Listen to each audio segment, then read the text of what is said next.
We're here at the New Hampshire Legends of Hockey dinner at the Courtyard in Manchester, New Hampshire. Today they'll be inducting 9 people into the Hall of Fame, and I'll try and go through the list, and we're going to interview most of the inductees. The first and most prominent is probably Hobie Baker, for whom the Division I College Hockey Player of the Year award is named after. He was a student athlete at St. Paul's School, one of the most prominent preparatory schools in the country.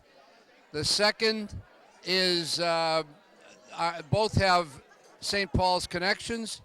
The first is Dick Ryerson, who played at St. Paul's and Princeton, and then went on to coaching at Tilton School in Tilton, New Hampshire, and had great success at Concord High School, winning 2 state championships. Another St. Paul's connection was Bill Matthews, who was a player in baseball, soccer, and hockey. He also went on to be a coach, hockey coach, for 17 years at St. Paul's, and is now recently named the 12th rector in the history of St. Paul's School. There are 2 other inductees, both of whom are in the builders category. The first is Leo Gould, who has prominently been involved in junior programs in the state of New Hampshire and the state of Massachusetts. The other is Merrill Fay, who was a great contributor in the Lakes region and actually built the first indoor hockey rink in the Lakes region in Guilford. Then we move on to a player named Buzz Littell, who was a prominent player at the University of New Hampshire. And Buzz was also a hockey official that I had the pleasure of working with. And we have 2 Berlin connections, and they are Roland the Bird Levine, who is a great scorer and wing for the Berlin Maroons, and was one of the finest hockey players to come out of Berlin. The other, with a Berlin Maroon connection, was Ralph Navy Labden, who is the owner of the Town and Country Motor Inn in Gorham. And Navy was the entrepreneur that lended his skills to bringing the Berlin Maroons on the road and with tremendous success, playing nationally and prominently in the Boston Garden.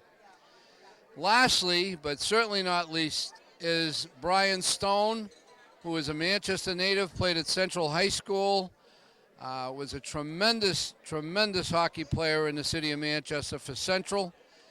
Went on to success at New England College and is one of in their college hockey fame for his stellar performance there. As Hubie McDonough said, Brian, he said inch for inch, but I would suggest pound for pound, was probably as fine a hockey player as I've seen play the game. And those are our inductees today here at the New Hampshire Hockey Legends. Thank you very much, and we hope you enjoy the rest of the day. Ladies and gentlemen, we are set to begin the 2006 New Hampshire Legends of Hockey Hall of Fame inductions. Welcome to the Yard Executive Court in Londonderry, New Hampshire. And this is going to be a special afternoon and a long day of great hockey, hopefully highlighted by wins with the Manchester Monarchs and the UNH hockey team. My name is Jamie Staten. I'm with WMUR-TV, and this is the 5th year that we have done Hall of Fame induction ceremonies, and we have another great class to induct today, 9 past and present greats of New Hampshire hockey lore.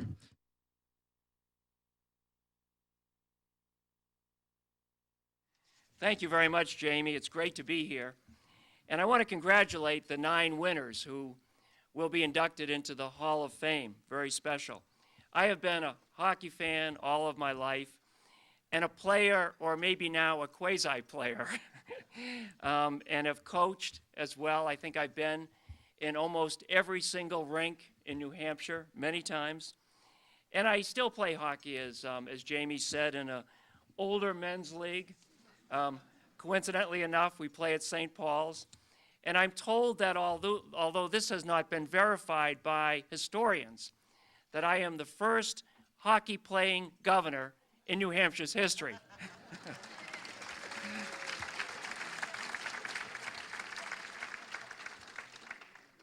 Like so many of you and the inductees today, I grew up playing pond hockey, which, you know, some of the kids who play today year-round in squirts or peewees who have never played pond hockey, they really don't get a chance to experience, you know, that wonderful event.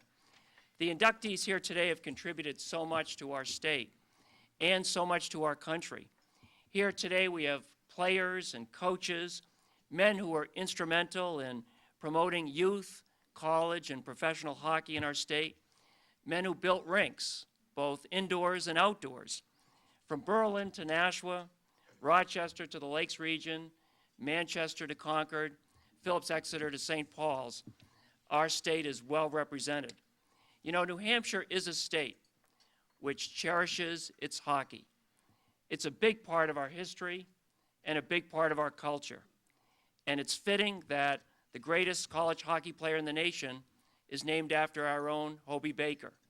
And it's also exciting to know that the very first hockey game in the country was played right at St. Paul's. So I want to say to the inductees, congratulations again. Thank you for all you've done to develop and promote the sport of hockey. And if you ever decide to get together for a pond hockey game, give me a call. I'll be there to play. Thanks very much. Thank you.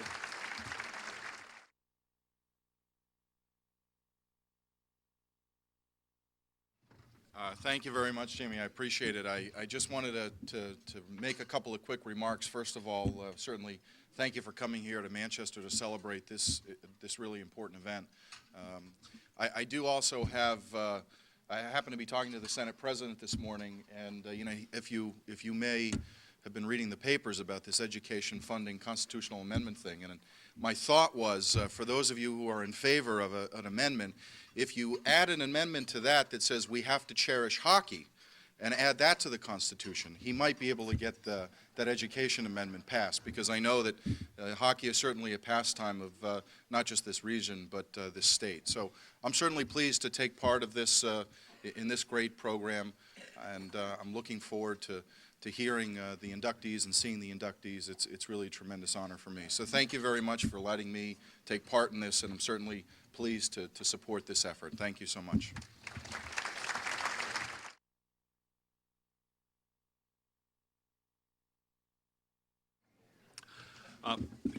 Good afternoon, everyone, and I want to tell Mayor Ginter that 50 vote is far, far away. It's always great to be at the Legends of Hockey because I see so many friends. One of my dear friends, Albie Broder, who's my fraternity brother in college, naturally from Berlin, where else, and a member of the Hall of Fame. I can remember Albert when I was a freshman at the university. I didn't know a heck of a lot about hockey, I'll tell you that, but I learned fast. And I had a job in those days. I used to clean off the rink. In those days, we were playing outside at the university, and we had barbed wire, chain link fence around the rink, and you had to stand for the entire game. So it was a great, great experience for me. It's a privilege to represent the New Hampshire State Senate and the state of New Hampshire, the State Senate, a resolution honoring the New Hampshire Legends of Hockey. And whereas on March 6th, 2005, and on March 20th, 2004, and on March 23rd, 2003, on February 17th, 2002, legends were inducted into the Hockey Hall of Fame. Now, therefore, pursuant to a motion of Senator Lou D'Alessandro, be it resolved by the New Hampshire State Senate that this legislative body hereby congratulates and honors the New Hampshire Legends of Hockey, and further that the Senate extends its best wishes for continued success. And what we've done is we've named all of the recipients over the previous inductees, and this proclamation will remain with the Legends of Hockey. It's really great to be here. Manchester has become really a bastion of hockey, And I think the only reason is because everybody from Berlin moved to Manchester. You know, I say that to my neighbor across the street, Dickie Boucher, is a Berlin transplant, and Berlin's loss was New Hampshire's gain. So everybody have a great, great American Day, and thank you very much.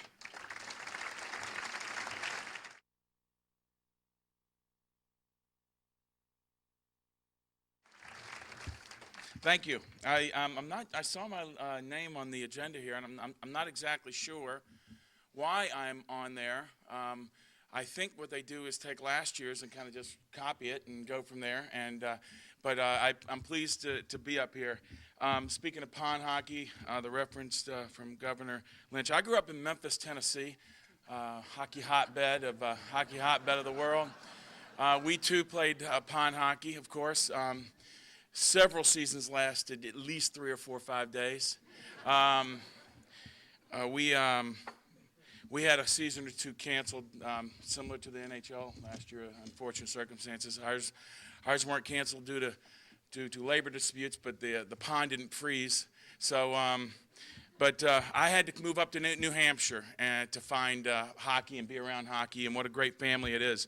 The Monarchs are so fortunate to participate in this great heritage in New Hampshire. We really are. I feel like, you know, I moved here in 2000 from Portland, Maine, where I was running the hockey team there, and there are worse things to do than coming to Manchester, New Hampshire, where half the names in the phone book are of French-Canadian descent, as you know.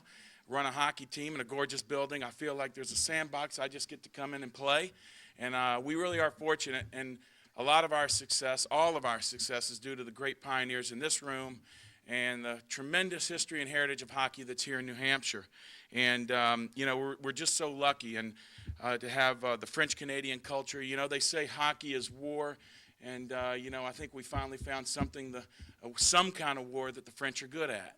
And, but nonetheless, I can say that. They're my buddies. They're my buddies. It's a remarkable experience to participate in these meetings, because these Legends of Hockey meetings, because the French Canadians are a fiery sort. I've learned the personalities. I think I've learned to deal with them.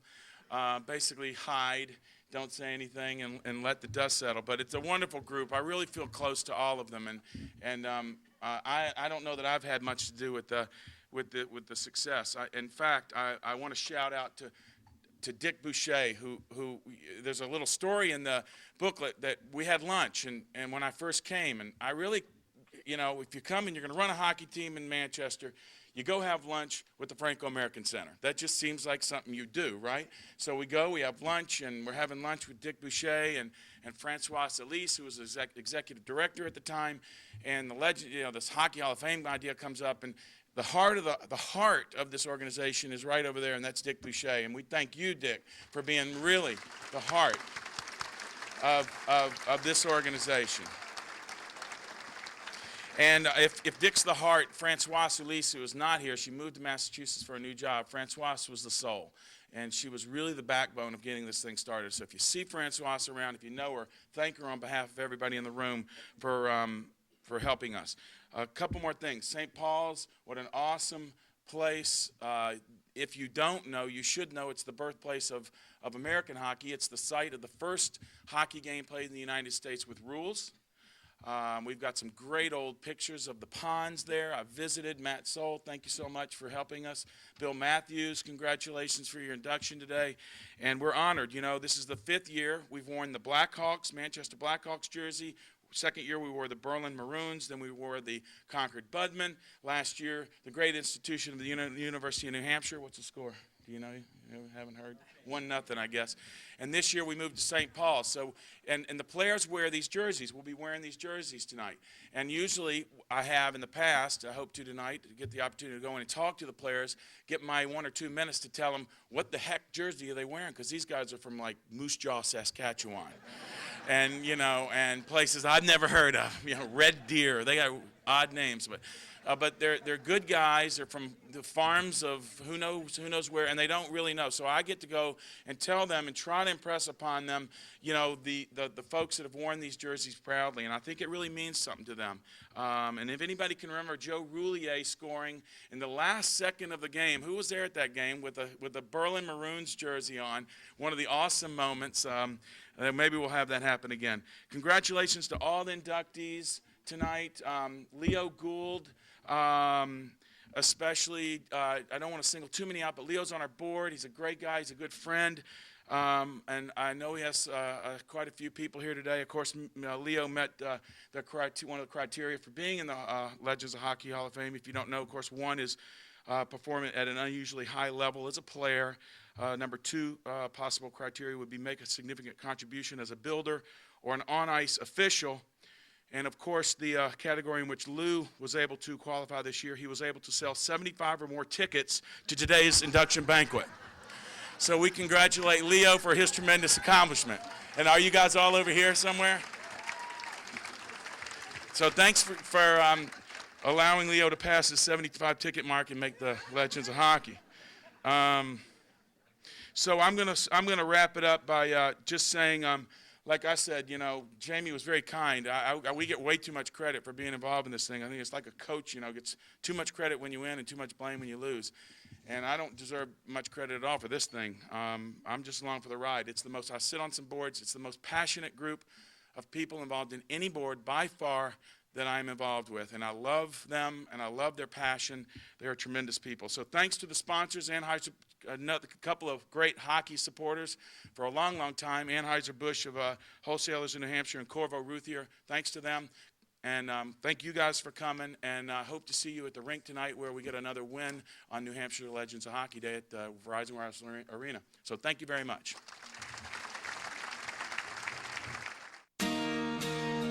Look at this photograph. Every time I do, it makes me laugh. How did our eyes get so red? And what the hell is on Joey's head? And this is where I went to school. Most of the time had better things to do. Life's better now than it was back then. If I was them, I wouldn't let me in. Oh, oh, oh. I miss that town. I miss the faces. You can't erase. You can't replace it. I miss it now. I can't believe it. I could relive those days. I know the one thing that would never change.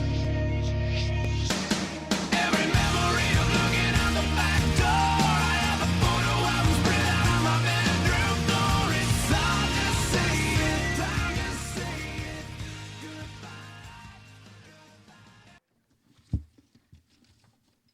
Thank you, Jamie, and thank you to the New Hampshire Legends of Hockey for all that you have done to promote New Hampshire and honor New Hampshire hockey. And thank you in particular this year for recognizing St. Paul School hockey. Some of you may not be aware, but this is our 150th birthday at St. Paul School. The school started 150 years ago, and it's the 123rd year that we've been playing hockey at St. Paul School. A faculty member at St. Paul School in the early 1880s went to Montreal and saw this game of hockey up there and thought it was a great game and brought it back. And as has been mentioned by Governor Lynch and others, in 1883, the first game in the United States was played in the Lower School Pond, which is a pond right in the middle of our campus, right next to our chapel. I arrived at St. Paul School as a ninth grader in 1957. I played on the varsity team at a school called Kents Hill School in Maine, and I thought I was a pretty hotshot hockey player. And I immediately found myself on the fifth Old 100 club team. In those days and for years, hockey at St. Paul School was primarily played intramurally. There were three athletic club teams, the Old Hundreds, the Isthmians, and the Delphians. And there were 9 levels, actually, of hockey, so there were 9 Old 100 teams. I happened to get up as far as the 5th that first year. We would play a full season, and at the end of the season, the best players from the first level, the first club team, would be put together into a St. Paul school team that would play about 5 or 6 outside games. That first year for me, we had a great team. The 1958 team was undefeated, and I should qualify a little bit because undefeated, we only played 6 games, but we played some pretty good teams, actually. 4 of them were college teams. And Time magazine wrote us up and featured us in their sports section that year. There was a piece on St. Paul school hockey. And I still remember, and I still have it, actually, in a scrapbook. There's a picture of a friend of mine. At that point, he was an old guy, and he was on the varsity team, and he was a big shot, a fellow named Chris Clark. And the caption under a picture of him skating was, the fastest of the fast. Hockey at St. Paul School was awaited every year with great, great anticipation. There were a number of teachers, a number of faculty members that as soon as it started to get cold would jump in their cars with players, kids, and go out around the area and look for a frozen pond. And this was actually in the early morning. Everybody had to go to breakfast at 7:05, and it wasn't one of those try to make it if you can. You had to be there. So these folks were up and out early. Every year in November there was a black ice holiday. The whole school, at that point there were 440 guys in the school. The whole school would close down, and everybody would go up to Turkey Pond and skate. And you could look from one end of Turkey Pond to the other, and you would see nothing but shinny games. A remarkable picture. We used to also play, the St. Paul School team played in Madison Square Garden at the end of our fall term, beginning of the Christmas vacation. And the whole school would go down and watch the team. I can still remember my senior year, we lost to Princeton 3-1, and I happened to be sitting in the penalty box when the winning goal was scored. So I can't remember much about last week, but you sort of remember things like that. And the remarkable thing, to give you a sense of the importance of hockey at St. Paul School, was that the whole the schedule of the year would be dictated by when the New York Rangers had a home game in Madison Square Garden, and therefore when we could get the ice earlier in the day at a cheaper price. And so we would go and have our vacation the day that the Rangers were in town in mid-December. The game is flourishing at St. Paul School today. Tim Pratt is coaching our boys team, and George Chase is coaching our girls team, and they are 2 very, very successful programs. There have been a lot of great players at St. Paul School over the years. Most recently, we've had Donald Sweeney, who played for the Boston Bruins for many, many years, Jeff Halpern, who is now with the Washington Capitals, and of course Jeff Giuliano, whom everybody knows here, who has been with the Monarchs for a couple of years and is now with the Los Angeles Kings. 3 wonderful, wonderful players and wonderful people. Probably the greatest, though, hockey player that we have ever had in our history is Hobey Baker. And I'd like to finish by reading something from a book here by a fellow named Thomas Fisher, who went to St. Paul School, played for St. Paul School, and then came back and coached the team. And I'm not going to read from the book. It's called Ice Hockey, a Manual for Player and Coach, put out by Scribner's and Sons, and it was written in 1926. And my wife, Marcia, gave this to me as a Christmas present in 1983. I'm going to read, actually, just a little bit from the foreword to this book, not from Fisher's own words, but from the foreword to this book was written by a fellow named Howell Van Gerbeck, who was probably, if you were to name 5 players, great, great players in the history of St. Paul School, this would be one of them. I read it because there's some interesting observations, and remember this was written in 1926. There are some interesting observations about the game of hockey, and obviously also about Hobey Baker. Here's from his words.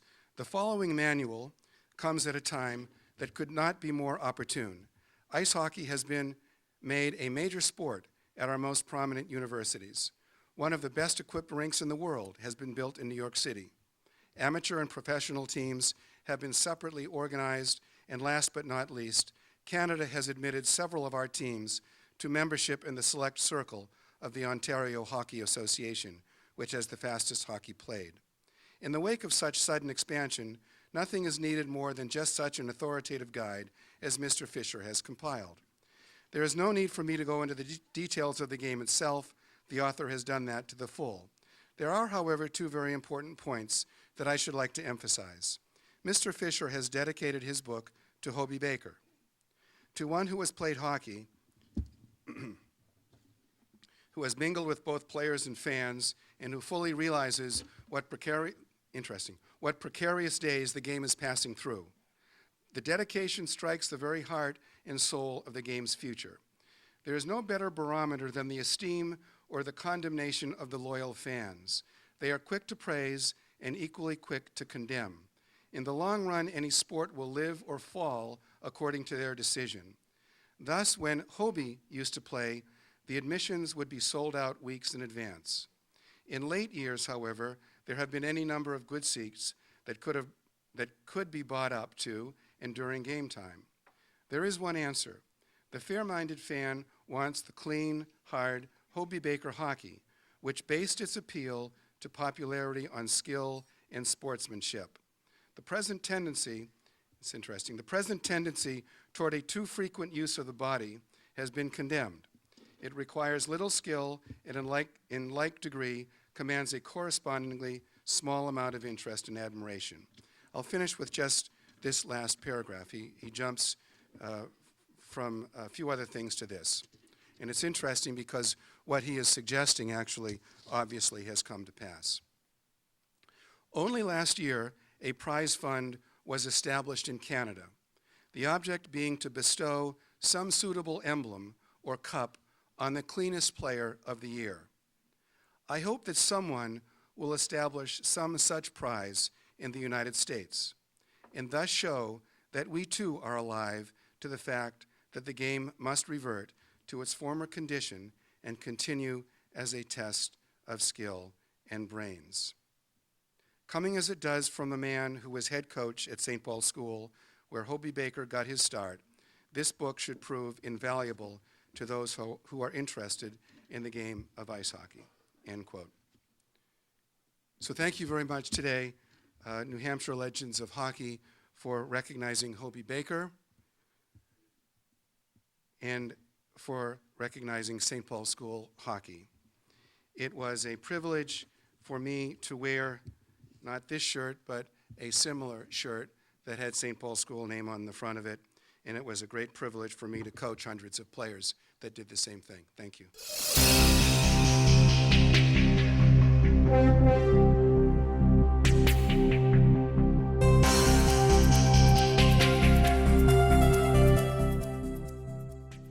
We're going to start with a guy who I think that a lot of people probably didn't even realize had ties in New Hampshire. You've all heard the name if you follow college hockey, because the College Hockey Player of the Year wins the Hobey Baker Award. Jason Krog won for UNH, and Hubie McDonough won the Small College Hobey Baker Award at St. Anselm College. This is a guy that came to New Hampshire from Pennsylvania when he was, I believe, in the 7th grade, and came to the St. Paul School and hadn't skated. And by the time he finished, he was one of the greatest college hockey or high school hockey players that the state has ever seen, and also excelled in things like gymnastics and crew and football, and was a captain at the St. Paul School and left his legacy on that school that will never be forgotten. In 1908, when he captained the St. Paul Hockey School, they wore this sort of jersey. It looked exactly like that. I believe it was a sweater that was a huge turtleneck, but it had that logo on it from back in 1908. I have a letter from his nephew, Thornton Hobey Baker.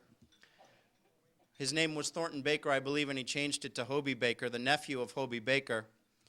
And he wrote a letter from his home in Brantford, Connecticut, to accept Hobey Baker into our Hall of Fame.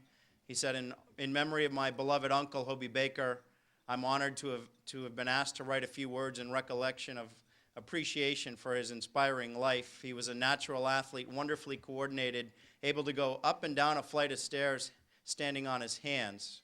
When the time came for college, it's a little-known fact that there was insufficient funds for both my father and Hobie to enter college. My father, to his everlasting credit, insisted that Hobie, as the one with a promising sports career, should go on to college, and so it was. He went to Princeton and excelled there in football and hockey.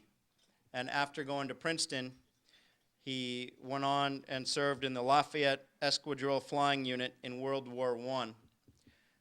Hobie Baker, the nephew, wanted us to read this. A verse on Hobie Baker's headstone reads, "You seemed winged, even as a lad, with that swift look of those who know the sky. It was no blundering fate that stooped and bade you break your wings and fall to earth and die. I think that someday you may have flown too high, so that immortals saw you and were glad, watching the beauty of your spirit's flame until they loved and called you, and you came." And that's the verse on Hobie Baker's headstone. He served in World War I, was one of our best Army pilots, and at the end of the war, while testing a repaired aircraft, the plane crashed, and we lost Hobie Baker. He ended up in the Hockey Hall of Fame in Toronto and the College Football Hall of Fame in 1975, the only person who has done both of those. He was renowned for his sportsmanship, and during his Princeton hockey career was penalized only once on the ice. Just one time in all of his games, a feat that has only been matched by Dick Boucher with the Berlin Maroons. Hobie Baker was the U.S. Division I collegiate hockey player, or now the player in Division I college hockey. The best player in the country wins the Hobie Baker Memorial Award.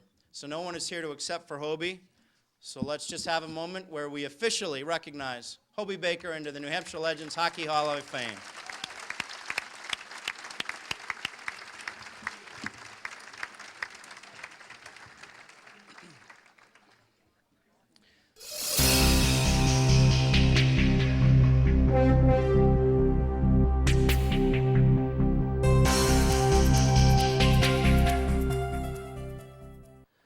With me right now is somebody I enjoyed seeing again. I usually see him out at Beaver Meadow whenever I'm there. Dick controls the first tee. And, Shakily. yeah, Mr. Richard Ryerson, former St. Paul's graduate and Concord High School coach. Much success, always a pleasure to work for. When Mr. Ryerson gave you a blast, you generally knew you kind of screwed up somewhere. Nice to see you, Dick. Well, thanks so much, Dan. Nice to see you.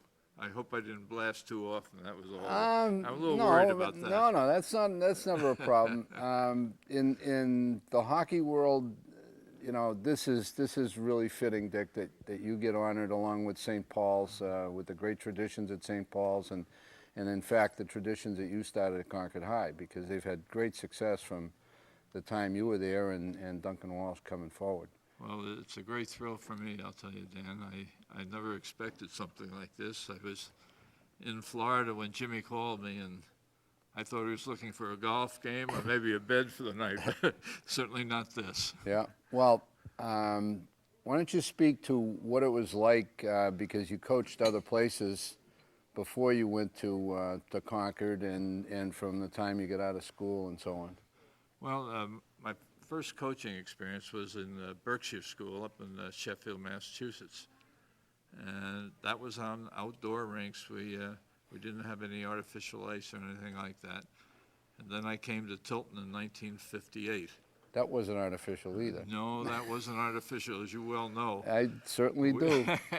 So it was a lot of work, and so over half my career was coaching on outdoor rinks, which is kind of special today to me, because Right. I think it reflects a lot of more work than showing up at the rink and having the Zamboni go around and doing your ice for you and stepping on the ice. So it was a great thrill, and I enjoyed every minute of it. And Concord High School has to have some fondness for you, because you had quite an array of talented athletes, not just hockey players. These were athletes. That's true. I was coached 9 years there, but only 6 as a head coach. And I was very fortunate. We had some great defensemen. Kent Carlson played for us. I had a great center. Lee Blossom played for me. You had to And, put up with the likes of Pierre Belanger refereeing, though, right? Well, That wasn't always that was pleasant. tough. That was tough. When you get those pickerel eyes going and you didn't know what you were going to do then. He taught me all I knew about officiating. No, so what are you doing now, Dick? Well, of course, I've been retired for quite a few years now, but I still work at Beaver Meadow Golf Course, as you mentioned, doing a starters work and ranger work there. I've been there. This will be my 16th year, so Wow. time flies when you're having fun. Okay. Again, congratulations. It couldn't happen to a finer man. You were a credit to hockey from my knowledge of when I saw you behind the bench, and you've always been a class act. Well, thanks so much, So Dan. thank you very much. Thank you. All right, Dick. On to our second inductee, and really followed in the footsteps of Hobie Baker because he played at the St. Paul School in 1943, 44, and 45. And then he went on to Princeton University, just like Hobie Baker did. Richard Ryerson also had a 12-year stay at the Tilton School in New Hampshire as a history teacher and hockey coach. He was a forward for the Laconia Lakers in the Granite State Hockey League and coached at Concord High School to 2 state championships. He is the coach of the year in New Hampshire high school hockey in 1977 and 1979. Please welcome Richard Ryerson to the Hall of Fame, class of 2006.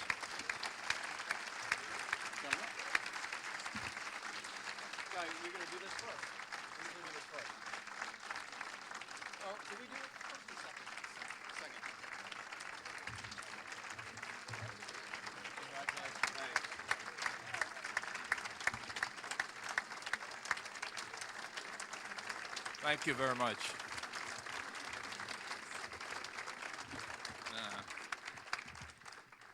Thank you very much. I have to tell you, my day didn't start very good this morning.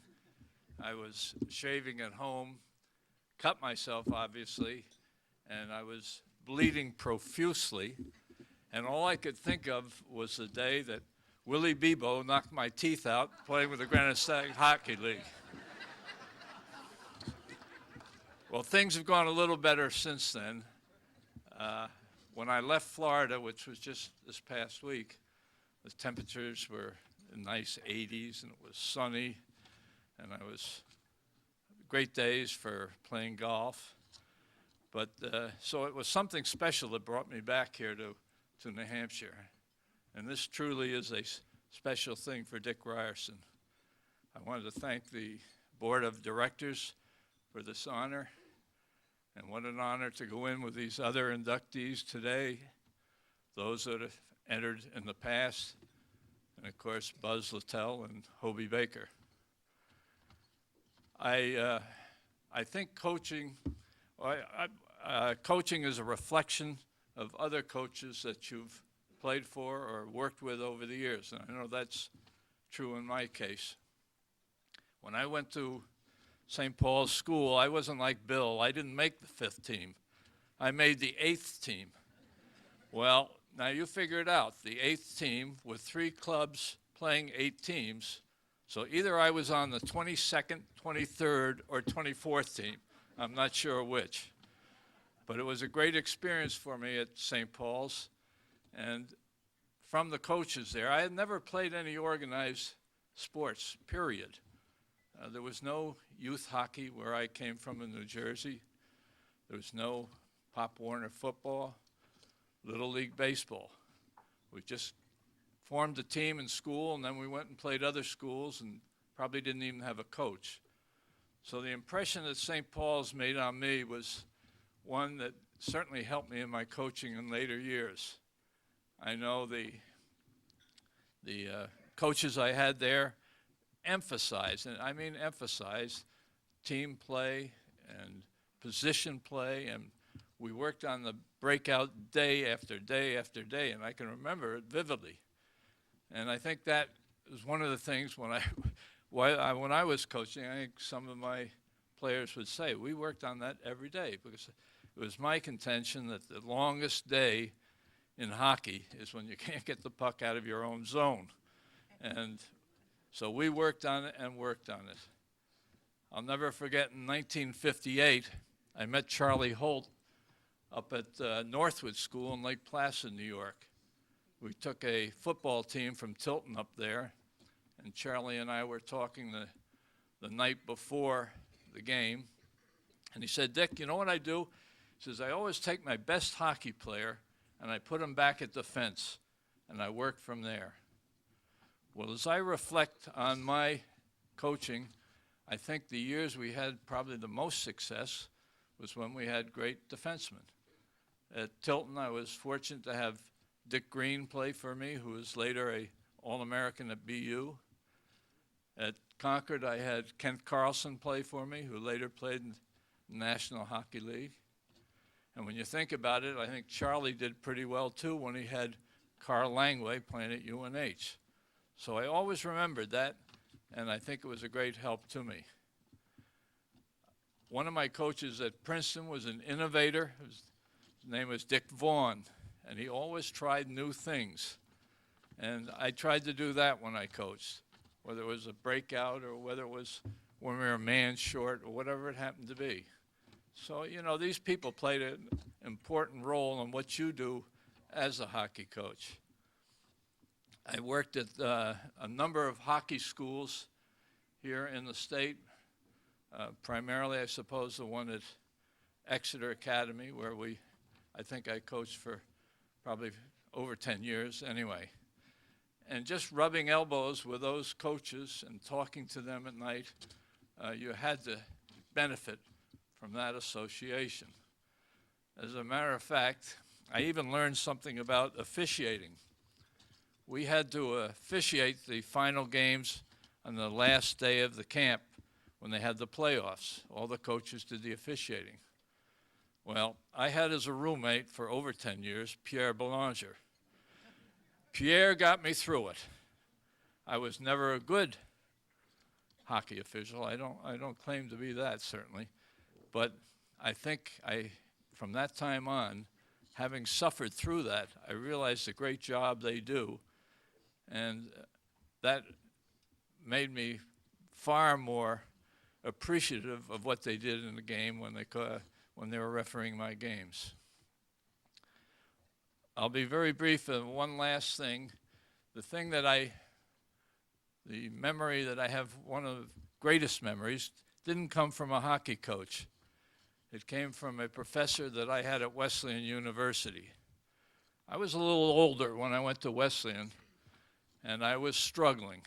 And we had the comprehensive exams coming up, and very literally, I was petrified of what I would do because it was the culmination of my stay there, and you had to pass them to get through. So I think Professor Golob was his name. And he said, Dick, he could tell that I was a little nervous. And he said, you know, there are really 11 commandments. And I said, no, you know, there's 10 commandments. No, there are 11.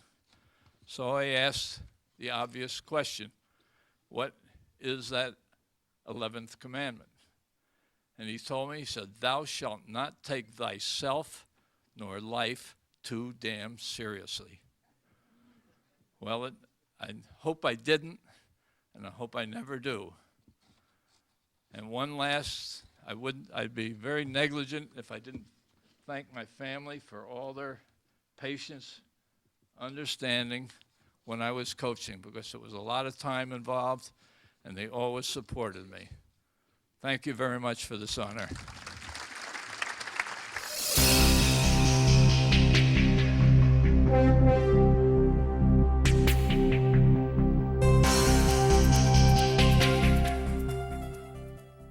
Another inductee into the New Hampshire Legends is Bill Matthews, currently the rector at St. Paul's. This is a St. Paul's honoring ceremony, and nobody is probably got as much tenure in the St. Paul's area as you do.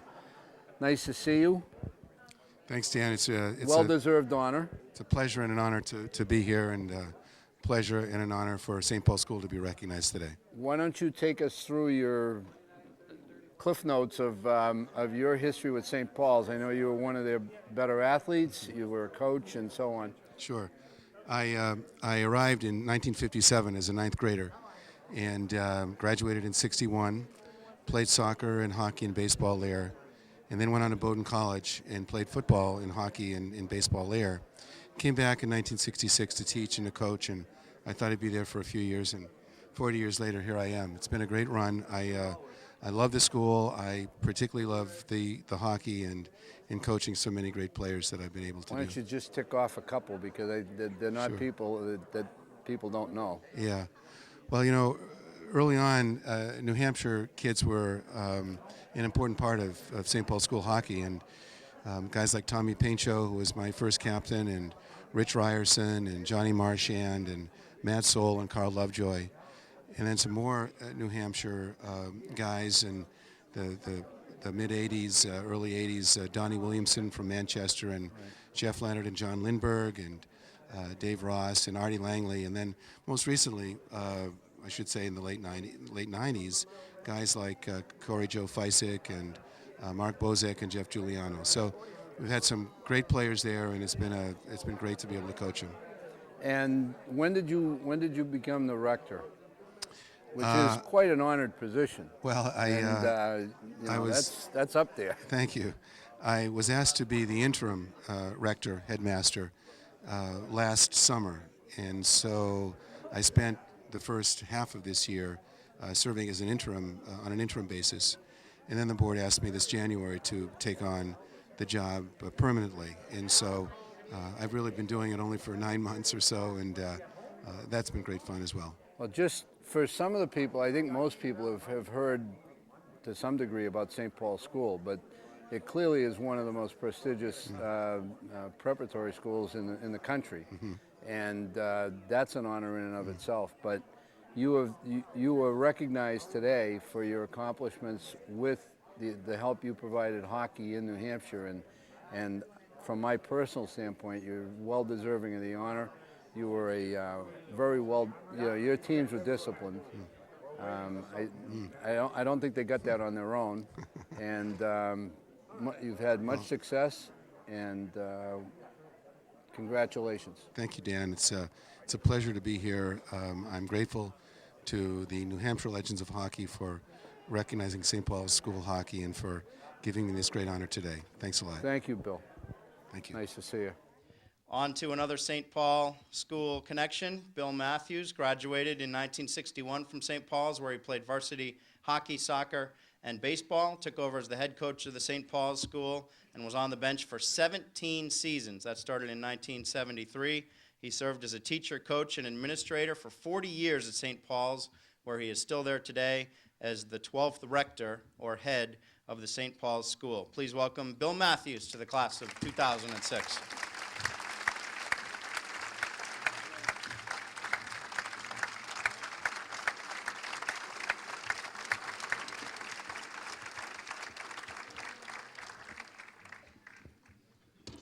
Thank you. I want to thank personally, for myself now, the Legends of Hockey for giving me this honor of being inducted with other people whose careers and I've followed and whose friendships I've cherished for a long time. Just a few words. I will be fairly brief, but I got into education and coaching because of my father. My father was a teacher and a coach, and because of the teachers and coaches that I had at St. Paul School and then at Bowdoin College. There's nothing in my professional career that has been more meaningful to me than coaching. I jokingly, I've had a fair number of jobs at St. Paul School, and I jokingly say that I can't seem to hold a job very long there. But what coaching and playing actually taught me, and what has served me well in the many jobs that I've had, I've all been at St. Paul's, but in the many jobs that I've had, is the concept of we and not the concept of I. And that's what I've tried to impart to the players that have played for me. New Hampshire has played an important role in St. Paul school hockey, certainly in my coaching years, which began in 1973. At the beginning of those years, we had players like Tommy Paincho, who is my first captain at St. Paul School. I agree with Dick's thoughts about great defensemen make great teams. Tommy was one of those.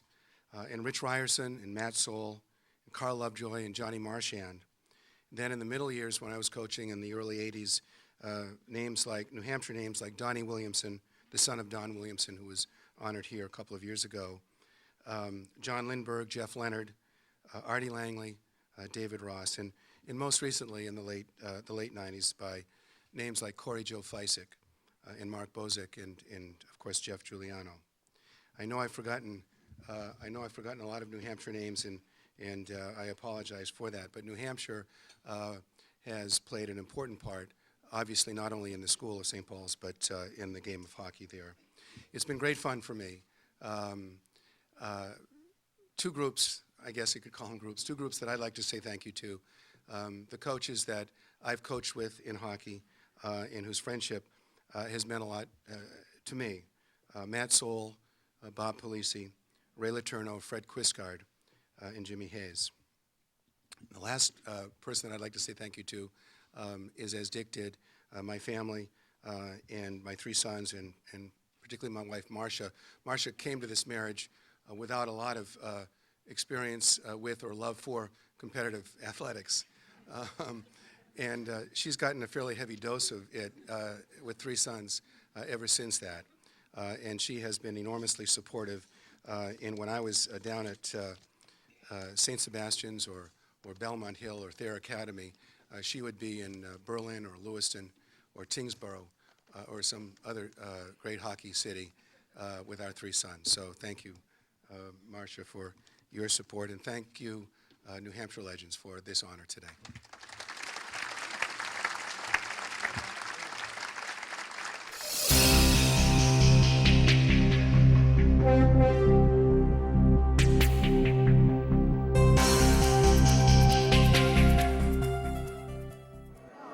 Another one of our inductees today at the New Hampshire Legends of Hockey is Merrill Fay. Merrill, nice to see you. A fitting honor. Mr. Sullivan, nice to meet you. What do you think of this induction ceremony? This is the most overwhelming thing in my life. So I'm very proud of to be part of it, and the people of Laconia should all be proud of what we accomplished in Laconia. So. Why don't you give us some of the stuff that you were involved in the Lakes region? Well, we first built a rink, of course, on the lake, and that doesn't work all the time because the ice does melt. Wouldn't have worked too good this year. And then we built a rink in Guilford, right, which is today used as a recreational rink, but Bobby Orr and Don Ori helped us raise money for that. As a matter of fact, the other night I saw Johnny Busick, and he was up there trying to help us raise money, and that became a Town of Guilford recreation rink. Then we decided we had to go with the artificial ice and all to compete with everyone else in the state. Right. So we're proud of building the Laconia Ice Arena, and that's what we all did. Is that where the likes of Ken McKinnon plays? Oh, yes, the Legends of Hockey with the captain. Right, yeah. right. Yeah, and now we have three, believe it or not, Division III high school teams. Correct. Laconia, yep. And they've done fairly well. Well, Laconia's done pretty well. They've gone to the finals 2 years in a row, and now we're going to have a new team, Moulton Borough and Meredith, and they're going to be combined. A lot of the Legends of Hockey have been players. Many other people, like the likes of Al Corvo that started the youth program, were instrumental in bringing hockey to a totally different level. People such as yourself doing something in the Lakes region that wasn't being done. We talked to Dick Ryerson, Tilton, outside rinks and stuff.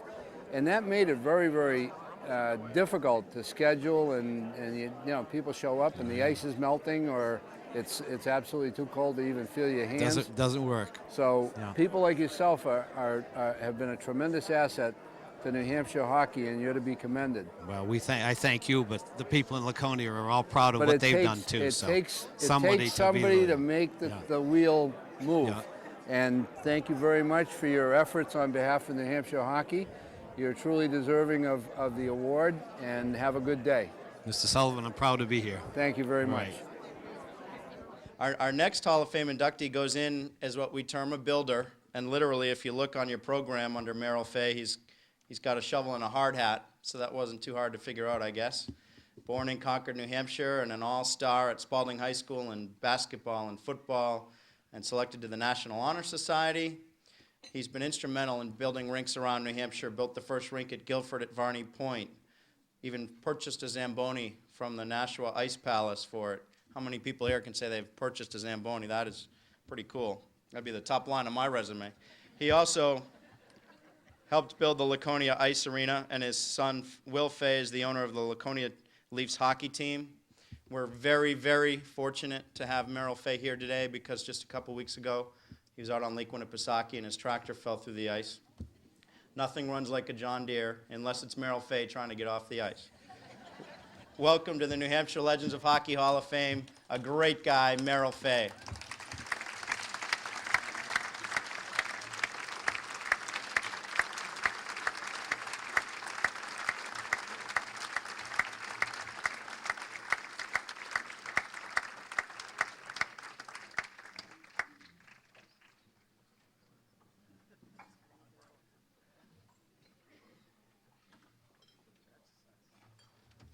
Congratulations.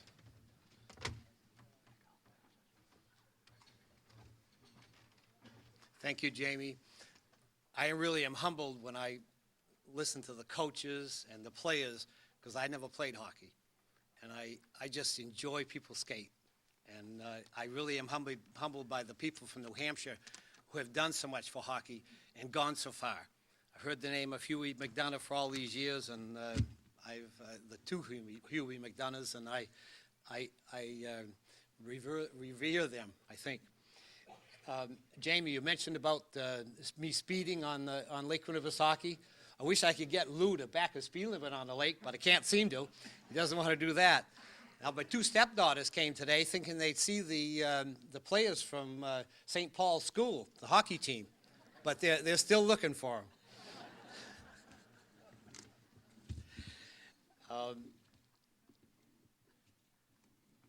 I would like to share my appreciation for this honor with the Legends of Hockey Hall of Fame board members, President Renee LeClaire, Executive Director Jim Hayes, past President Dick Boucher, the Treasurer Dick Theriot, and other members, Lou D'Alessandro, Danny Raposa, Ken McKenna, the captain, Leo Gould. My heartfelt thanks to all of them. This honor is overwhelming to me, but really is a reflection of all that the Laconia area people did to make this a reality. You don't hear much about Laconia, but I hope you're going to. Some of these people are here today. I'm going to introduce a couple to them later. And I thank you all for your support. We all got a lot of support from everybody in the area to build a rink from scratch, which is a nonprofit rink, not owned by the city of Laconia. It's owned by a group of nonprofit board members who run it. And I think it's probably the only one in the state of New Hampshire that's run this way. My passion for watching people, young and old, skate on a pond or a rink was the driving force that made me want a rink nearby, on the lake or on the safety of land. I had a lot of rinks on Lake Winnipesaukee, but you know what happens to rinks that are on water like that. My dad, Wilbur Fay, and his high school hockey team at Spalding in Rochester, or my son Will's interest in youth hockey and later playing at New Hampton School certainly kept me involved, and I never wavered from my goal to build a rink in the Lakes region. The first covered rink we built, as Jamie told you, was in Guilford. It's now used primarily for recreation skating. The next arena we built was the Laconia Ice Arena. Friends from all over the state of New Hampshire encouraged me, and I thank them all to help build this. Today, I can watch the captain, Ken, are you here? With his Legends of Hockey skate at this rink. There he is. Speed skaters, figure skaters, a junior B team, and now we have three, as of this year, three Division III high school hockey teams in our rink skating. In Laconia, that's pretty good. Manchester, you'd expect it, but maybe not so in Laconia.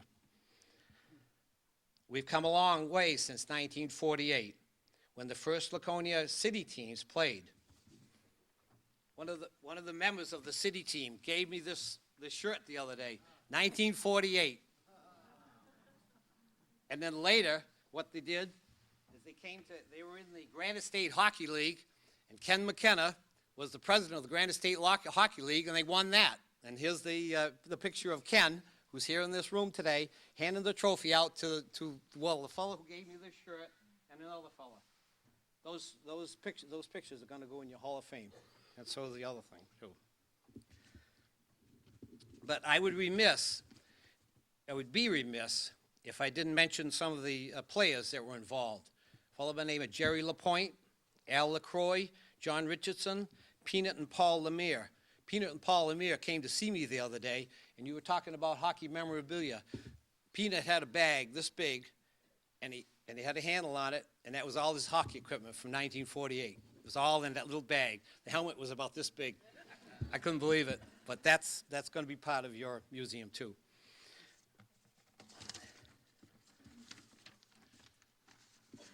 I have to mention this, a place called Levitt Park, where they skated outdoors in Lakeport, was where these fellas skated, and they were the forerunners of hockey in Laconia. I would also like to congratulate all the members of the class of 206 inductees today. And I understand Mr. Ryerson played hockey in our Lakes region, and my stepdaughter is now going to Tilton Prep, and you coach hockey there, and I'm very proud of that. And Mr. Gould lives in my hometown now, in Guilford. I would like to introduce my family to you. They have supported me through this whole adventure.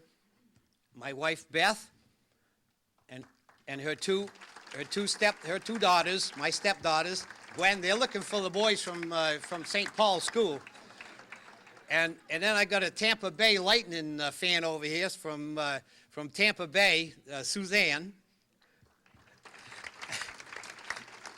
And my oldest, my daughter Carrie, and her two granddaughters. They're her two daughters, my granddaughters.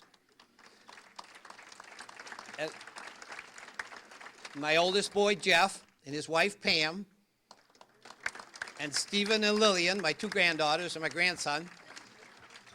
And then here's your junior B coach. This is my youngest son, Will, and his wife, Bethany. He runs the junior B program in Laconia. Thank you. I have to mention two other people here. You have a Hockey Hall of Famer over in the corner, who you may not know, Bob Wilson, the voice of the Bruins, who's a friend of ours, and he lives in Guilford. Would you stand up, Bob?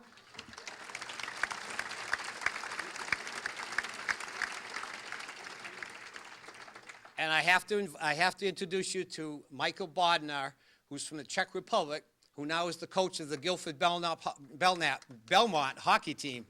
Michael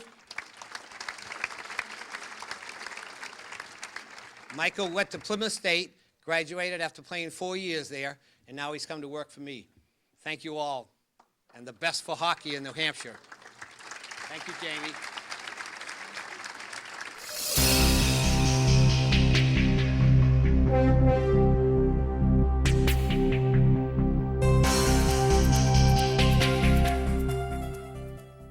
Today, Leo Gould is being inducted into the Legends of Hockey Hall of Fame in the state of New Hampshire.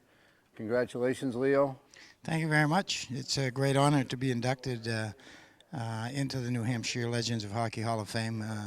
They do a lot of great things, and I'm proud to be a member of the committee and also be elected. One of the things that we were just talking briefly with Dick Ryerson about was outdoor hockey to indoor hockey. And you were one of the movers and shakers of going from outdoors to indoors to give more people an opportunity to play and have a better shot at playing the game. Well, I think it was definitely a great thing because the kids love to play outdoors. I started a program in Fitchburg, Massachusetts, way back when at a place called Applewild School, and that was the only facility we had. We had an outdoor facility. Happened to be across the street from a multimillionaire who I convinced to come in and build the Wallace Civic Center in Fitchburg with 3 rinks, and he's seen us outdoors for probably a year and a half and said, you know, I think it's time to go in. So. But the outdoor hockey was tremendous because everybody had fun out there, and you could go pretty much any time you wanted. You could skate with the kids or the grown-ups or whatever, and I think it made for a great atmosphere, and I think it made for a better hockey player because anybody could do it outdoors. Where indoors it started costing money and it got expensive, you know. And you were one of the people responsible, I assume, for the Bruins coming to Fitchburg. Yes, I was. Actually, I was the one that recruited them to come and train in Fitchburg. They left London, Ontario in 1972. They were the first American team, first NHL team to ever train in the U.S. And they came to the Civic Center in 72 and was with me for 5 years. It was a great experience. I had some great Bobby Orr, Phil Esposito. I had guys like Harry Sinden and Bep Quidlin was the original coach. Don Cherry was the coach. Cheevers, Wayne Cashman, Kenny Hodge. I had all the crazies. The original. Oh yeah, it was an experience that I could talk about forever. And then you were also responsible for bringing the junior program to Fitchburg at one time, right? I was the founder, one of the founders of the New England Junior Hockey League, and the founder of the Wallace Wallopers program. That was a junior team in 1972. We kicked it off and ran that program. Up to, probably 5 years ago. And it was a tremendous program, put a lot of kids in college, a lot of kids in the pros. It was a great experience for me to be able to do that. I think that you'd find, or anybody that goes to any Division I hockey game would find that 90% it seems of the kids going to Division I programs now are have to go almost through juniors. There's no doubt about it. It's been a big it. transformation. Yeah, there's no doubt about it. Between that, I came up to Manchester and played for the Alpine Club and played for the Nashua Royals and played for the Blackhawks. And so you had some Zanies there, too. Oh, yes. Yeah. And now I'm the president of the New England Junior Huskies, which is a New Hampshire-based corporation, but we play at a Tingsboro in Fitchburg, Mass. And every year we put 100% of our kids into school. Well, Leo, I know your son, Mike, and he's a credit to you as obviously a son and an official, and it's a pleasure to see you inducted into the New Hampshire Hall of Fame. I thank you very much. It is my pleasure to be here, and all the other people that are involved today. It's a great honor. Thank you, Leo. Thank you. Now to the only inductee we've ever had that brought so many people they could do the wave and make it work. Born north of the border, but we're proud to have him here in the U.S.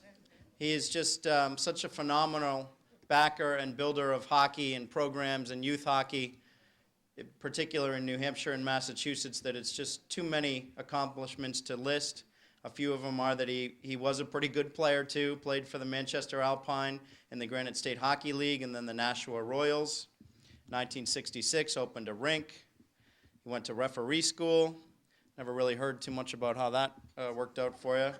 But he did referee a Boston Bruins versus Rangers preseason game with his son, Mike. He founded the Manchester Junior Canadians, currently president of the New England Junior Huskies, and on he just keeps giving to the game of hockey. Leo Gold, congratulations. Welcome to the Hall of Fame.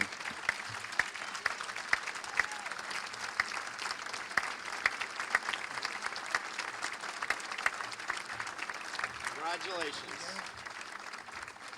Thank you very much, James. I just want to say I got 75 people here, 5 minutes. You guys are going to be here for a while. First off, I'd like to thank the board of directors, Dickie Boucher, who's supposed to be my guide for the day. Dickie, I came in the door and asked him where the bathroom was. He told me outside, so I haven't found that yet. But anyway, I want to congratulate all the inductees today and all the former inductees. It's great to be in that same company with those people. Some fantastic hockey people, some fantastic builders, and there's nothing like the game of hockey. I'm 64 years old next week, and I play hockey twice a week, and I'm playing against the captain next week, and we got a surprise for him. But anyway, played the Alpine, National Royals, Blackhawks, played for Fort Devens Army team. Before that, kind of got involved, went to referee school with Pierre Belanger. When I got back, I refereed 2 or 3 games, and they wanted to beat me up. I said, I think I'll give this game up.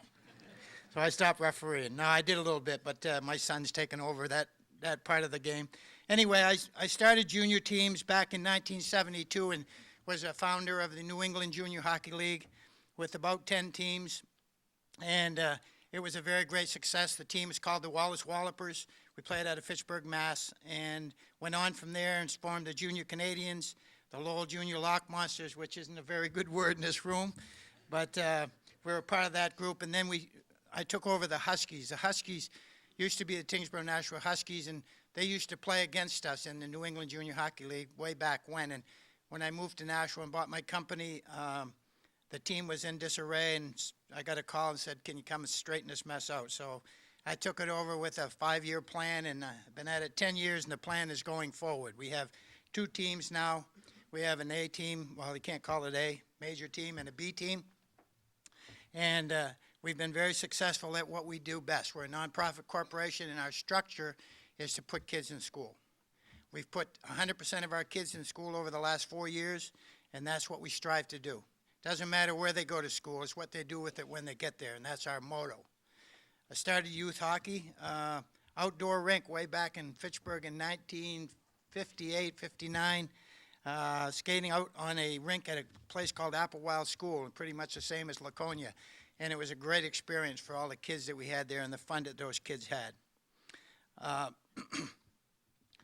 I've had many kids play for us that have gone on to the NHL. Jimmy Campbell, Matthew Snyder, Phil Bork, Eddie Hill, a bunch of kids, Hal Gill, all played in our program, gone through our program and come out.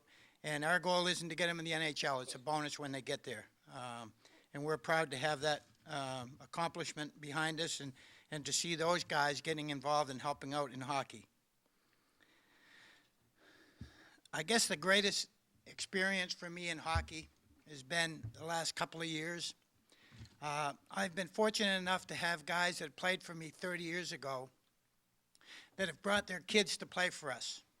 And last year I had 3 boys that played for me that their fathers played for me 30 years ago. And I guess that kind of tells you what our program is all about. If their fathers entrust your kids with you 30 years later, it's a tremendous thing. I have a lot of people here today, and they come from all walks of life. Some played for me in 1972. Some were coaches for me. Some were involved in the program one way or the other, and some of them are involved with us today. I have a lot of my players here from my B team and the coaches from my B team, and I'd like to actually have them stand up in a second because they've done a great job. Their record this year was 40 wins, 8 losses, 3 ties, and 2 overtime losses. They won the Northeast Division, and to win the Northeast Division, I have to say this, it breaks my heart, but we beat the Manchester Monarchs. And to me, that was like winning the Stanley Cup. But it was a great experience for our kids, and we're a young team, and our team is designed and set up to feed the A team. And it's done very well. And I'd like to have the kids and the coaches stand up if they would. Anybody involved with that team, stand up and just...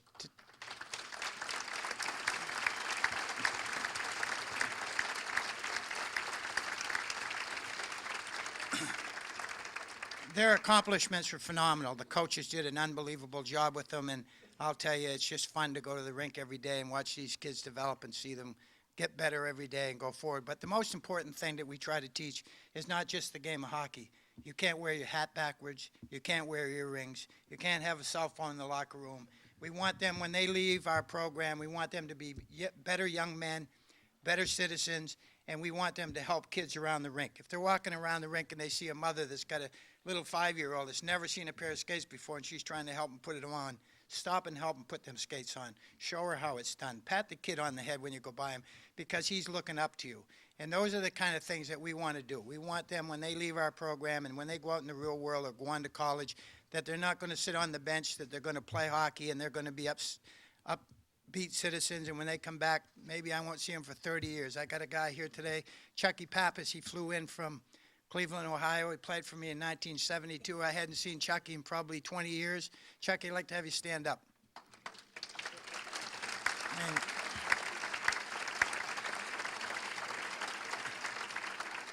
you know, and that, to me, that's what it's all about.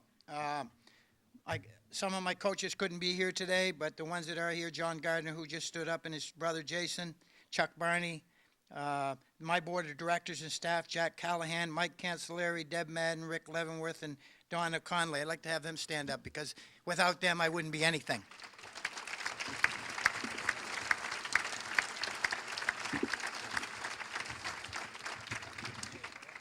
And I won't go on much longer because I know there's a lot of other people following me. But anyway, I'd like to have my family stand after I mention them all because they are a big part of this.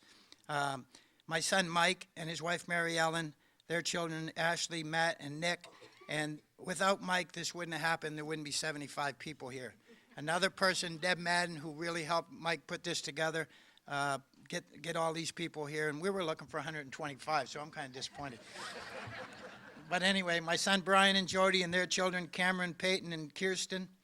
And my stepson Rick and Stephanie and their children, Courtney, Shirley, and Shannon. I want to thank them for all the sacrifices and encouragement that they've done. And I'm getting them involved. And my son Mike is a referee, does a lot of college games and stuff. And we're trying to get him involved in junior hockey because my wife is in Florida for the winter. And I finally got her up here this weekend. My wife Joy, I'd like to have her stand up. She goes to Florida. She's a smart one. And she keeps saying to me, you got to come to Florida and give up junior hockey. Well, I'm not ready. I got two grandsons. One played for Bishop Girton. One played for Nashua South.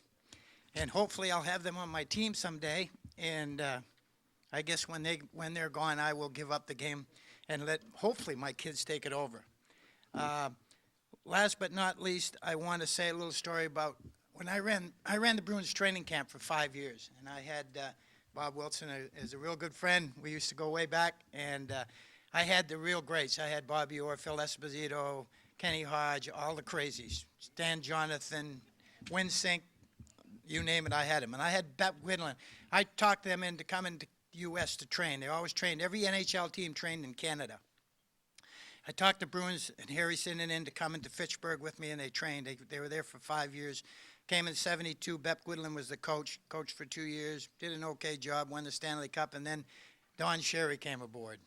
And that was an exciting time, let me tell you. Now, there's a guy, and I'm sure a lot of you know who he is, flamboyant and crazy. Well, he comes to training camp the first week before they come. He comes up to check everything out, and he says to me, we had a special locker room for the Bruins, and he says to me, I want you to put a heavy punching bag in this locker room.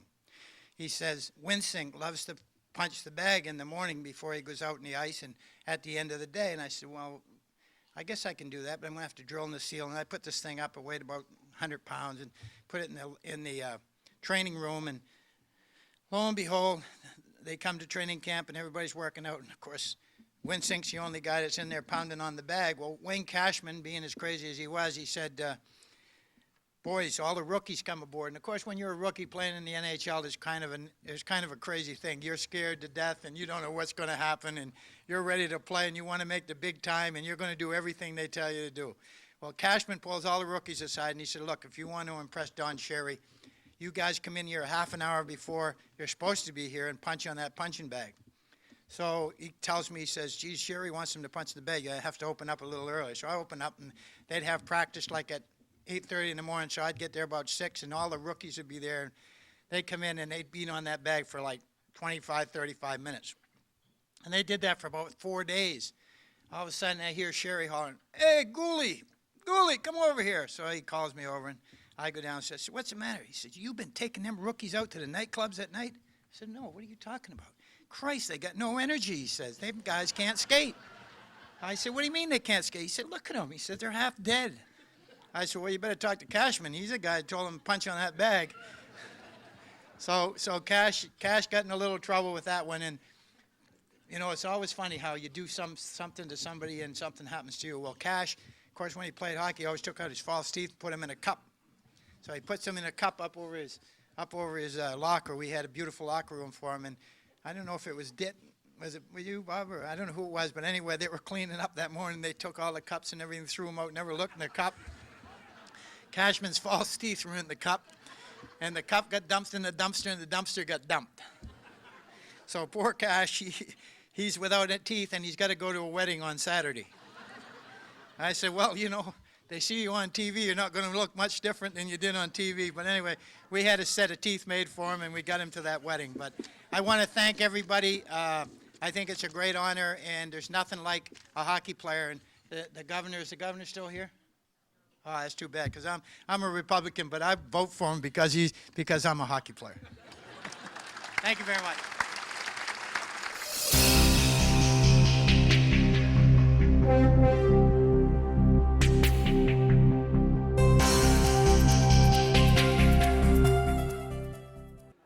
With us today is Scott Labnan, son of Navy Labnan, legend before this event in the North Country. Nice to have you here on behalf of your dad. Thank you very much, and my son Brett's here. Brett, welcome. Your grandfather was a well-known, tremendous resource for people that were behind the Berlin Maroons. Why don't you speak to some of the stuff that your dad was involved with? Well, he's been involved in countless things over the years, very dedicated to the North Country. What we're here today for is, of course, the New Hampshire Legends, and evidently when the Maroons were being formed by the two Monsignors up in Berlin, they looked for somebody to try to get them some exposure and somebody that could portray a good image, and they turned to my dad, a young 20-something-year-old entrepreneur, and within a couple years really had them. He was on a first-name basis with Walter Brown and had him playing in Boston Garden. And after a couple of years in the Army, came back, coached them managed them a few more years till the culmination of the National Amateur Championship in Toledo in 1947, I believe. So nice tenure with them. Also was involved with the Berlin Red Sox. Really just a great supporter of Berlin sports. And it was quite an exciting time up there back then. So we're so pleased to be here today. And one of the things that we've seen over the years is the number of representatives from Berlin, the Berlin Maroons, that have made the Hall of Fame, and a lot of that would not have been possible without the assistance of your dad and some of the people that were the founding fathers of the Berlin hockey program, right? Well, I played youth hockey for a long time and never really got all the stories, but last year started doing some research, and not until I spoke to, as you mentioned, just a number of the already inductees into the New Hampshire Legends, the LaRoche brothers and Omer Morin and Jock McKenzie, and really enlightened me about how active he was, and really helped get the Maroons located on the map as far as hockey in New England. And he was the founder, just for a plug's sake, he was the founder of the Town and Country Motel in Gorham, right?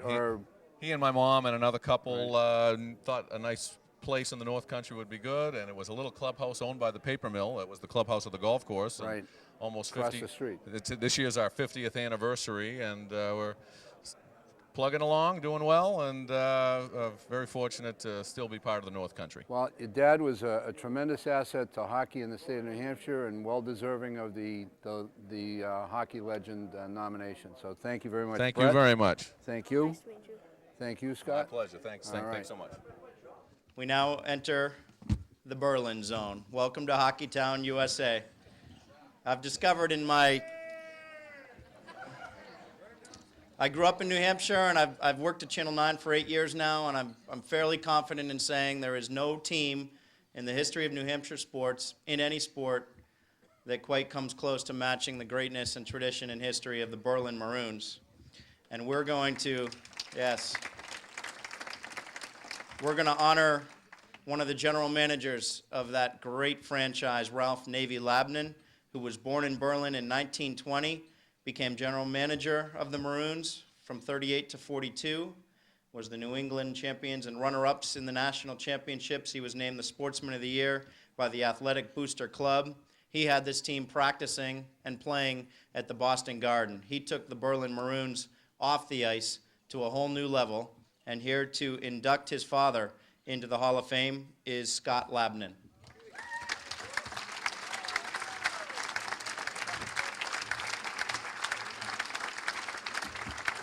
Wow, what a pleasure to be here today. Good afternoon, ladies and gentlemen, and it is a true honor to be here on behalf of my father, inducting him into the New Hampshire Legends of Hockey. His health doesn't warrant him being here today, but his spirits are good, he's pleased, he's aware of what's taken place, and just really honored and humbled by this great award. So I'd like to thank the Board of Directors and all the people involved with the Legends for acknowledging his efforts here today.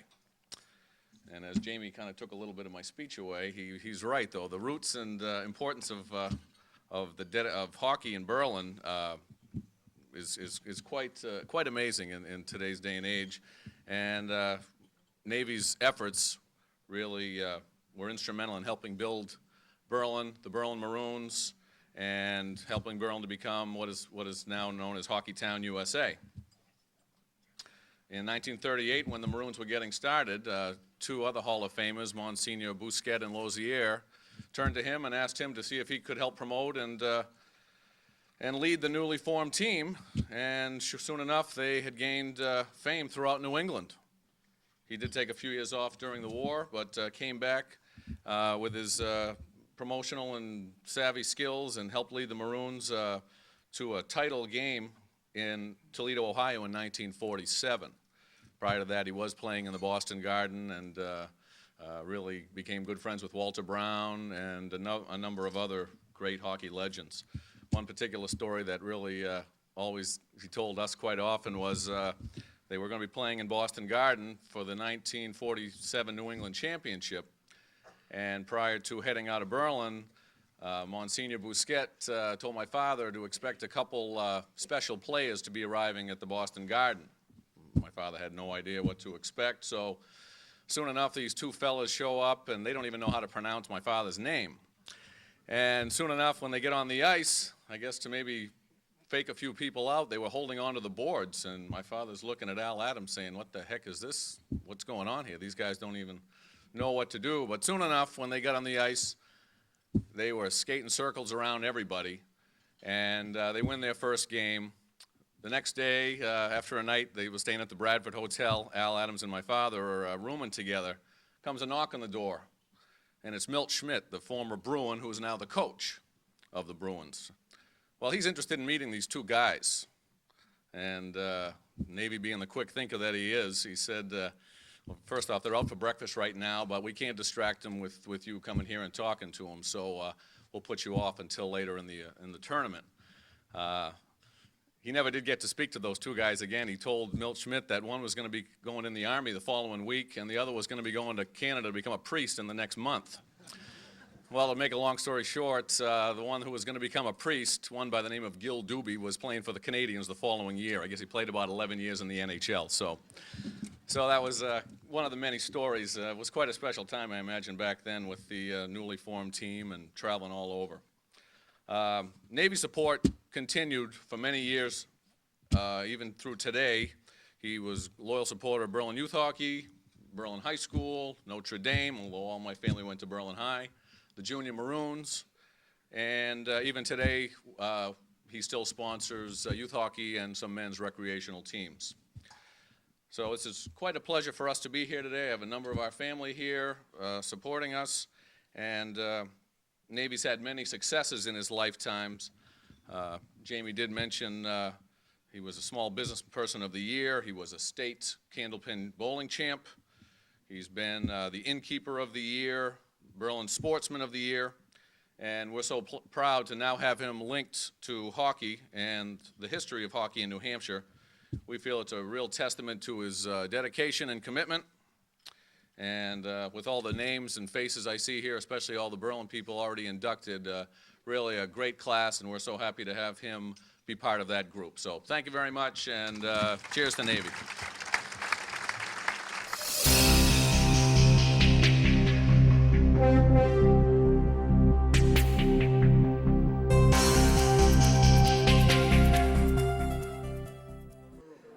With us now is a legend from Berlin. It wouldn't be an annual event if we didn't have somebody from the former successful Berlin Maroons, Roland the Bird Levine. Right. Nice to see you. Same here. It's a pleasure. Where did the nickname the Bird come from? I guess it originated in high school. I have to probably go back maybe my junior year or senior year. All of a sudden somebody called me the bird. And then the first thing you know, it was called la wing, Yeah. in French. Right, the right. wings. Because of the wingspan. That's right. And then it just carried on, and actually I sort of liked the name. It was fun. Yeah. At the time. Well, anybody that watched the Berlin Maroons when you played knew they had to watch the bird. Well, Right? yeah. Or wrong? They had to watch the bird in two ways. Right. Skating wise, because I love to skate. And my elbows, which I guess that's what they put two and two together, the wing, the elbows, so I had to control them a little bit. Attaboy. And you had a pro career. You were with the Bruins for a period of time. I mean, through the minor leagues and so on. You want to tell us about that? Yes, I was. Matter of fact, I was recruited in Providence, Rhode Island, in a high school tournament. And so when I had to go to, first I went to Niagara Falls, Ontario. I went there with a guy by the name of Paul Hurley from Boston. The Shot. The Shot Hurley. You The remember Shot. that? Oh, yeah. He played at Yes. Boston College. Pardon me. Yes. Yeah. He could shoot. Yeah, yeah. Matter of fact, our first day in Niagara Falls that night, Paul the Shot was on the radio. So he was very popular at the time. So I stayed there for a while. That was a tough camp to go because there was only one opening on the team to make. Well, people find it hard to understand, but back then when you had 6 teams that were playing pro hockey, the pyramid was pretty high. It was incredible. When I went to Victorville, Quebec, they were taking a whole new team. For some reason, I don't know why. I guess they weren't happy with what they had, so they were choosing a whole new team, 23 players. And I was the only American, and they were all French, which I was French, but you were I didn't want to French. let them know Right, because right. I wanted to know what they were saying about me. Right. But That helps though when they think you're not French and you Well- can hear what they're saying. exactly, Right. and I used that to my advantage because I could, because we used to play against each other, and I could, put two and two together and say, what are they saying about me, and I could hear. So I had to. Matter of fact, it kept me on my toes. You're joining a tremendous group of athletes from Berlin that have already been in the Hall of Fame. It is more than appropriate that you join them. And how do you feel about that as far as representing Berlin? It's an honor. Okay, it was a pleasure to play in Berlin, and the guys that are already in the Hall of Fame, Bonnie LaRoche and them guys, I know these guys all my life. It's a tribute. It's perfect. It's beautiful. I love it. Well, you're well deserving of the honor. Nice to see you. Thank you, Dan. Enjoy the day. Thank you. You're welcome. Continuing with Berlin, New Hampshire, our next one, born in Berlin in 1943, one of the great players for the Maroons. Went to Notre Dame High School and captained the New Hampshire State Championship teams there. Attended the Bruins training camp in the fall of 1962. That's how good this guy was. Several different stints for the Berlin Maroons. Served in Vietnam in 1967 in the U.S. Army Military Police. But during his Maroon career, listen to these numbers: 296 points on 142 goals and 154 assists in 8 seasons. Those are higher than my SAT numbers. On September 27, 1963, received an invitation from the U.S. Olympic hockey coach Eddie Jeremiah to try out for the 1964 U.S. Olympic hockey team, but was unable to attend those tryouts. Just a high-scoring, phenomenal player from Berlin, New Hampshire. Please welcome Roland Bird Levine to the class of 2006.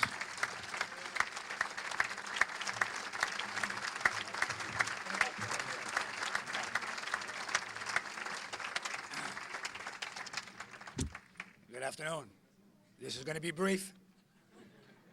I would like to begin by saying what an honor it is to be here today and sincerely say thank you to the committee for my selection. I would also like to acknowledge my family in attendance, my wife, Claudette, my 3 boys, Kevin, Matthew, and Douglas, and their wives and girlfriends, Kristen, Michelle, and Amanda, and my grandson, Grant. He's 6 years old. I am truly humbled by my selection into New Hampshire Legends of Hockey, joining the company of many good friends and even better hockey players. The years spent playing hockey for Notre Dame High School, the Berlin Maroons, and anywhere else the sport of hockey brought me will always maintain a special place in my life. The opportunity to play for the Berlin Maroons was with a special group of players, and to be so successful at the local, regional, and national level will always be remembered.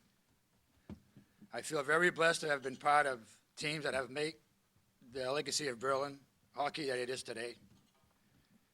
In closing, I would like to say that today is a very proud and memorable day in my life. And once again, I want to thank everyone who has played a part in today's ceremony.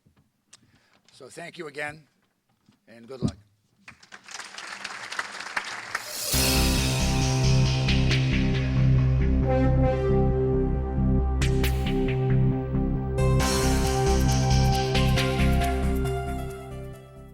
You know, there's so much great hockey tradition at the University of New Hampshire that we haven't really even touched the surface on inducting great players there, although we did get the captain, Ken McKinnon, and Rod Blackburn in, and I'm sure over the coming years we're going to do many more, and we're going to do a former UNH star right now. Clarence Buzz Littell III was born in Buffalo, but came to play at the University of New Hampshire and captained the team his junior and senior years, and ranks 5th on New Hampshire's all-time scoring list for goals per game, with an average of .086, nearly a goal a game. When you think about the great players to come through UNH, that is phenomenal. And then he stuck around and played with the Concord Shamrocks and Nashua Royals, Concord Eastern Olympics, and was president of the New Hampshire Hockey Officials Association for several years as well. Clarence H. Buzz Littell III comes into our New Hampshire Legends of Hockey Hall of Fame. He passed away on July 12, 1996, so please welcome Linda Littell, accepting for her late husband.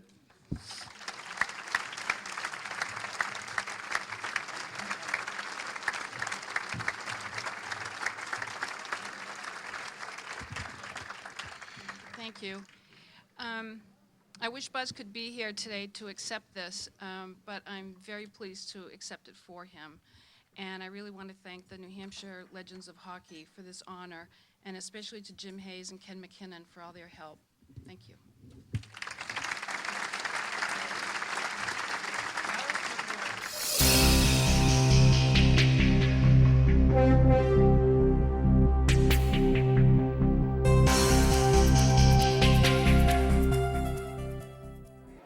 With us now is somebody I've known or knew for a long, long time, coming through the youth ranks, Brian Stone. It's a pleasure to see you today, Brian. Thank you, Sully. You're Appreciate well that. deserving of the honor. This is one of the toughest pound-for-pound hockey players that I can ever remember. People would literally think they could knock him over like a 10-pin, and he would not go down. I appreciate that, Sully. It's a better setting that we're standing here now instead of the usual setting when you're used to throwing me in that penalty box. It wasn't that bad. Brian, why don't you, you were a star at Central. I mean, the word star is sometimes cheapened, but you were a main figure at Central when you won some state championships.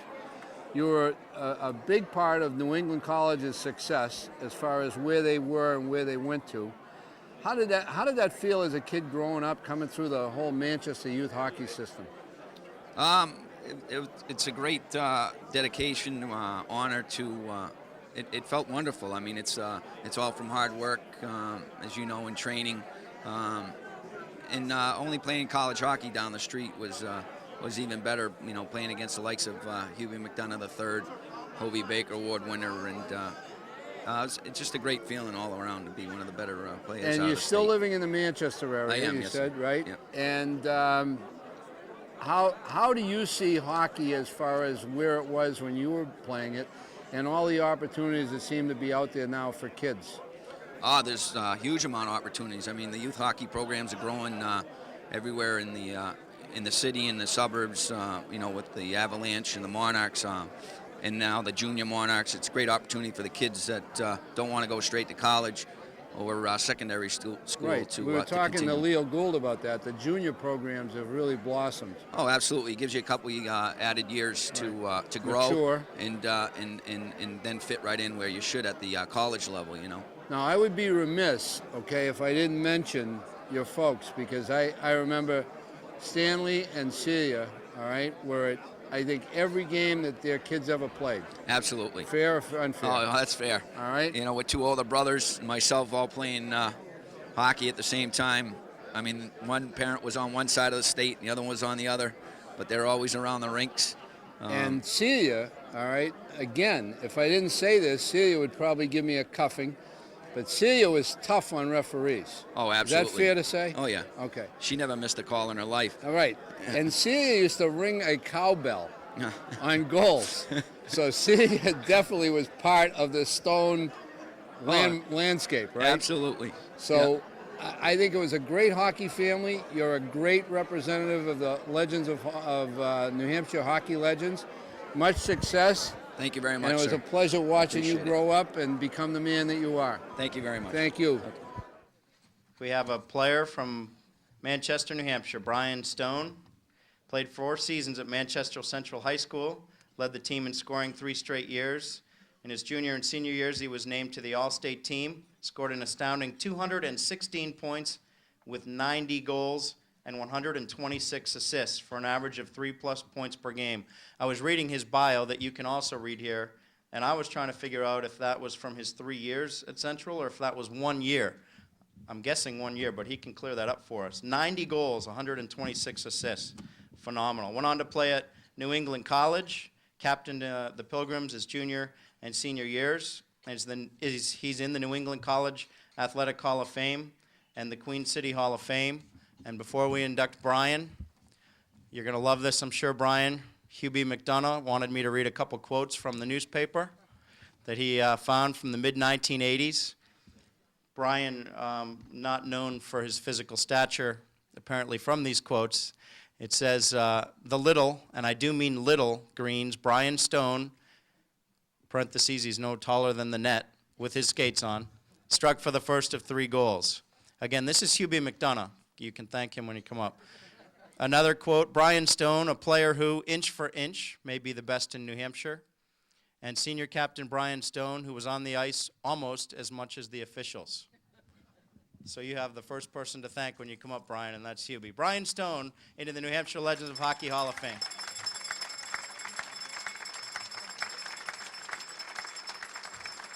Congratulations. Thank you. Okay. Thanks, Hube. I appreciate that, Hubie. Good afternoon, everybody. Could everybody stand back up for a second? All right, hold on.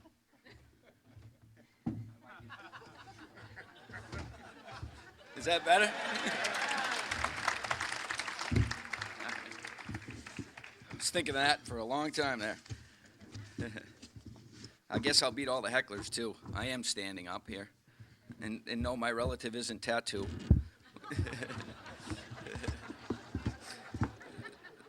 About every rink I went into, they'd say, stand up, Stone, will you? Or, hey, Tattoo. You know, but anyway.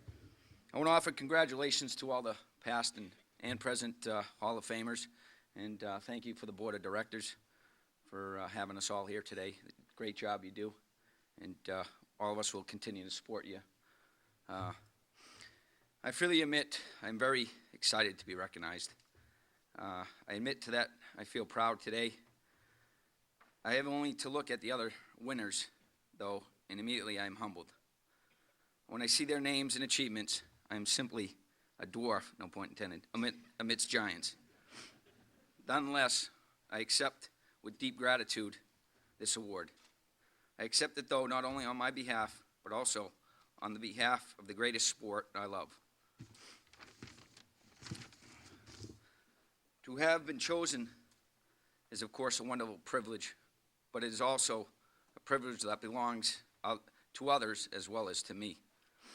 I want to thank that wonderful gentleman, Mr. Hubie McDonough, Jr., for his nomination.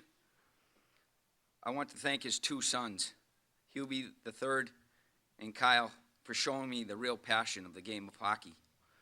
I won't get into what that means, but for some of us here, we had a few great times on his homemade ice rink that always ended up with his wife making us a nice bowl of soup or pot of beans, and not to mention the fights.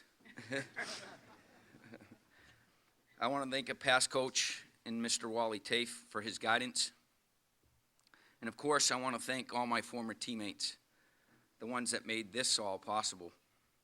A special thanks to Billy Engel, my old college line mate, and 2 high school line mates that are here today, and current best friends, Michael Potman and Dave Kinnair. Thanks, guys. You're awesome.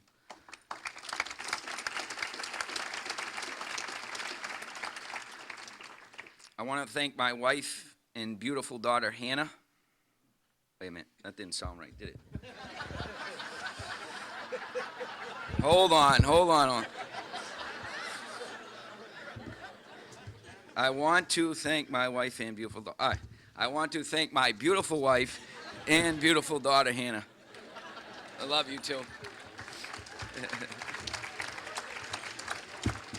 You know I'd be in trouble if I didn't. I want to thank my two brothers, Steph and Eric, for their inspiration. And, okay, here we go. And my sister Laurie for holding down the home front when we left you behind. I love you guys. My dad cannot attend, but I will see him in sunny Florida tomorrow. And thank you for your support, confidence, and trust in me. I love you, man. Last but not least, I have to thank the best referee that never missed a call, the best supporter in good games and in bad, the voice that the whole rink could hear except for me, my number one fan, my mom. You're the best. I love you. Thank you. We've had a great afternoon here honoring some tremendous assets to the state of New Hampshire in hockey. And we hope you've enjoyed the program, and we hope that we'll see you again next year. Thank you very much.